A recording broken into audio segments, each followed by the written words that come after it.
I can't relax. 90-year-old Clara Clark is so worked up. Since they said that they'd do the roof and didn't get it done, I haven't relaxed. Because she's been waiting more than a year for a new roof on her Denver house, a home where she's raised her family and lived for the past 55 years. I kept hoping and believing in him, and I like to believe in everybody. She expected the roof to be done in April of 2013, more than a year ago. That's when she hired this man, Stefano Bernacchi. He's the one in the white baseball cap and the owner of Stefco Inc. in Denver. But after Clara signed the contract and paid him $5,000, the roof sat untouched for 13 months. He promised a lot of things and didn't do it. Her grandson, Gregor, helped his grandmother hire Bernacchi. Orr says they pleaded with him to get the job done, but only got excuses. Grandma had no insurance, and here we are, 1 year later, no insurance, no roof.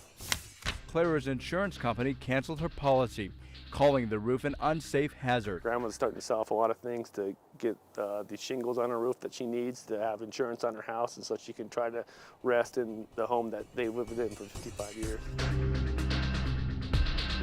Fox 31 Denver went undercover for 2 months, trying to figure out why Bernacchi refused to do the work. I did fall in executing the completion of this total roof. On hidden camera, he admitted his mistake and agreed to get the job done, but he refused to get a building permit, which the city of Denver requires. But I'm not going to spend any more money into the roof, okay?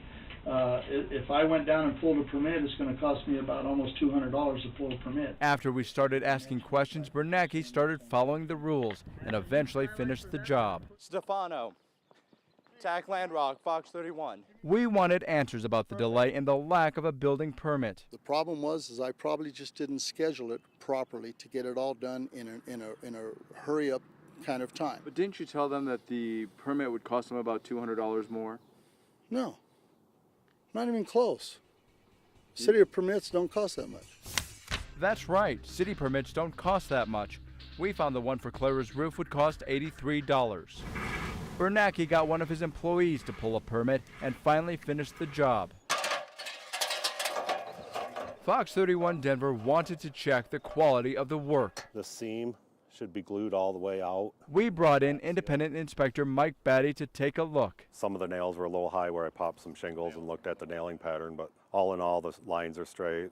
It looks like he did a pretty good job. The seams are somewhat questionable. I wouldn't lay it out that way, and it's not the manufacturer specs. While he would change a few things, the city says the roof does meet minimum standards to pass an inspection. When you don't have a permit and you don't have city inspectors following up on that permit, you really lose a lot of the recourse that you would have had you gotten a permit on the front end. Anytime you're hiring a contractor, you should check with the local building department to make sure they are licensed. Building permits are needed to re-roof a home, and they must be displayed while the work is being done. I've had enough, yeah. That's advice Clara and her family wish they had followed. It's been horrific.